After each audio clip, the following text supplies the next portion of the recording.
fly we're going to tie today is a woolly bugger. This is brought to you by the Kennebec Valley chapter of Trout Unlimited, the Kennebec Valley Fly Tiers. And we're going to start with 2 or 3 different ways to weight a woolly bugger. One of them is with the lead-free lead wire, we like to call it. I guess it's actually tin. And you just make several wraps of this wire. You can get this in 15 thousandths or 25 thousandths wire. You make several wraps of this wire around, gather it all together like this, pull the ends in, trim them off,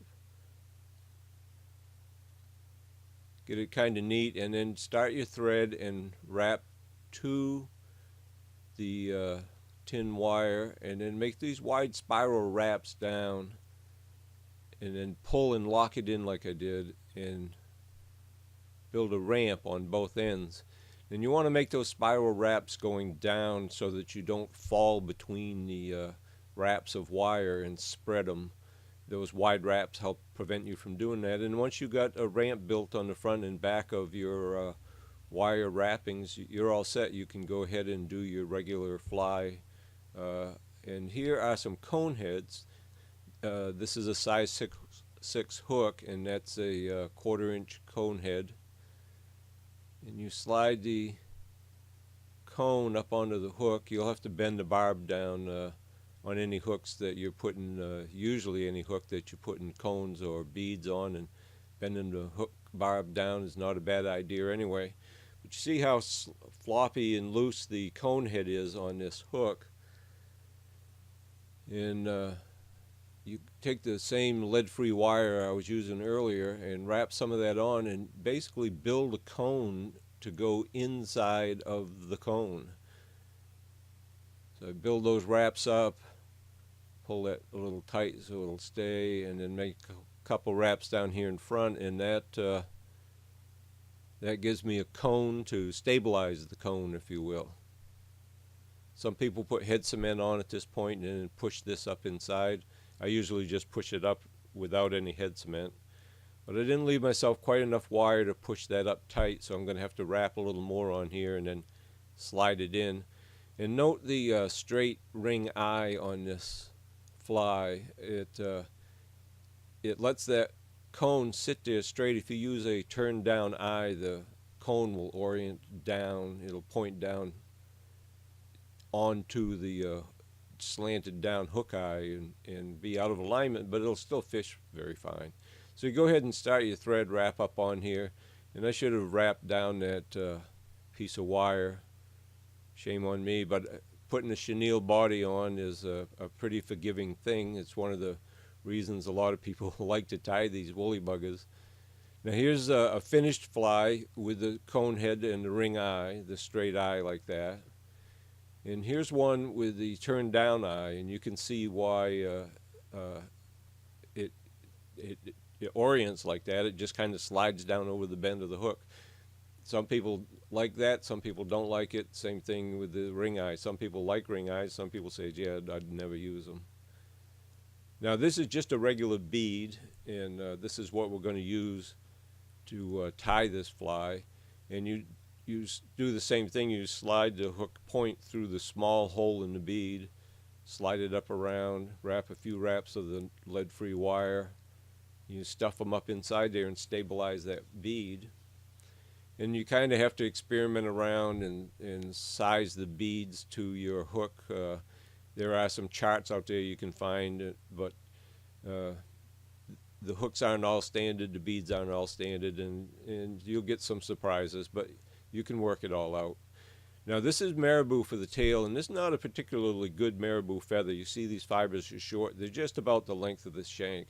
And see these up on the tip, how pointed they are, and they're not very wispy. See, these down here are very wispy, but not real long. But hey, it's not a feather you want to throw away, because you can use these short fibers for tail sections on patterns like a woolly bugger. See how fluffy those are all the way out to the end, the barbs. So I'm going to wrap back. I'm going to speed this up a little bit so we can get through this this fly. Wrap back and catch the marabou onto the hook, wrap up a little bit, and I'll check the length to make sure the length is somewhere near the body length, the shank length. The tail length is just fine as far as I could see, so I'll go ahead and fasten that down and make one wrap underneath the marabou. Just keeps it up on top of the hook. And having gotten the bead and the tail on, we'll take some of this oval gold tinsel. And you can use wire. You can tie this pattern in about every color you can think of, and you can use ostrich plumes for the tail instead of marabou. You can do all kinds of things with this fly. It's been tied 1,000 different ways. I just trap that material on the side of the hook with my thumbnail, capture it with a thread like that, and wrap down. And some people like to bend the wire back over like this, make a few wraps in front of it to neaten everything up, and then go up onto the wire or the oval tinsel that's bent over, and it really locks it in. There's no way it can be pulled out. It might be a bit of overkill, but on some flies I'm sure it's important to do.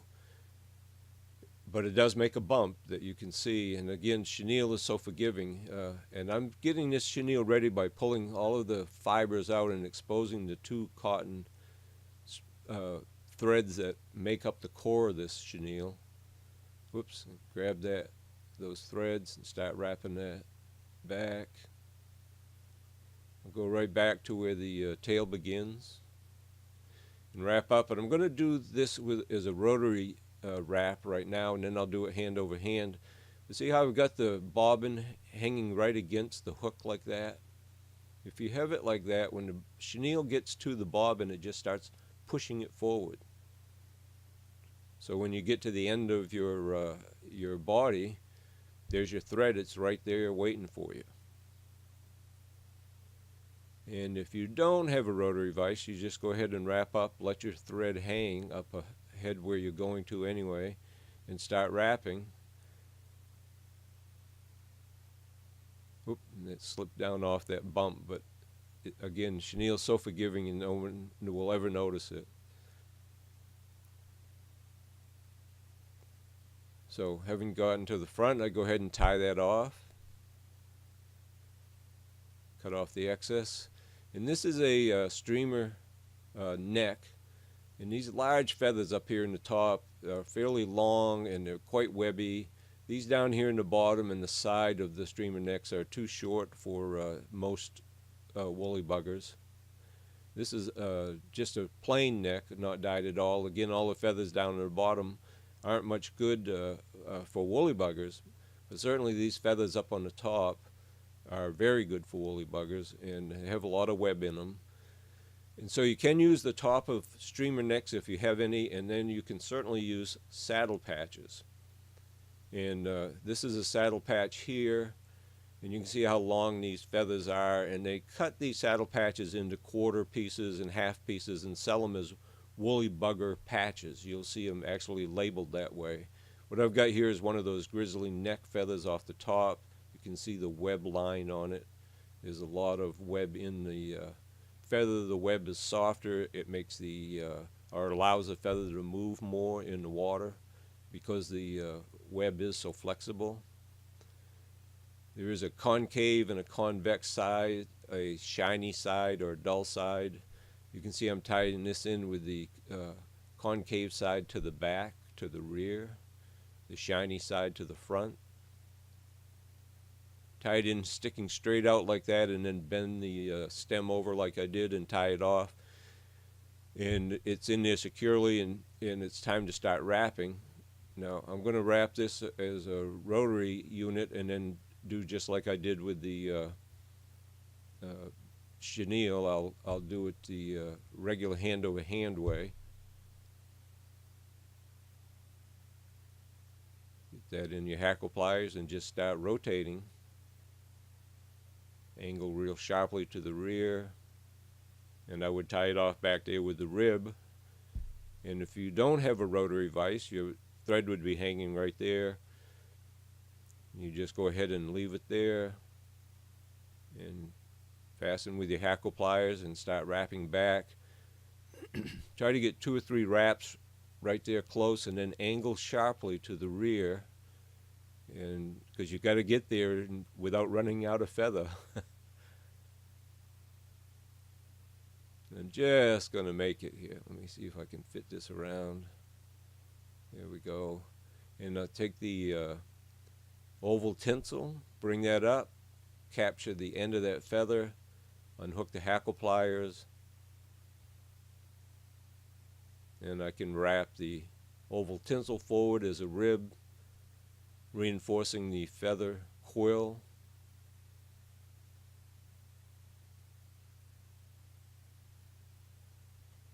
Got a lot of tension on this. I'm pulling it tight. I wrapped that back half by hand, and this is what you would do if you had a rotary. You would have just put the thread out over the cradle and started wrapping right from the rear with the rotary technique. I'm going to tie this off. Sorry for my hand there. I just took that off the cradle and wrapped over it. With that oval tinsel tied off, just got to secure it and tie a whip finish knot. Now it's hard to get cement down in on the knot, and so you can see I just put a dab of head cement on the bead right there, and I wipe it off with the thread as I bring the thread over the bead, and that gets the head cement right down inside of the very knot itself. So there you have it from Kennebec Valley Fly Tiers, part of Kennebec Valley chapter of Trotted Limited, number 355. Hope you enjoyed the video.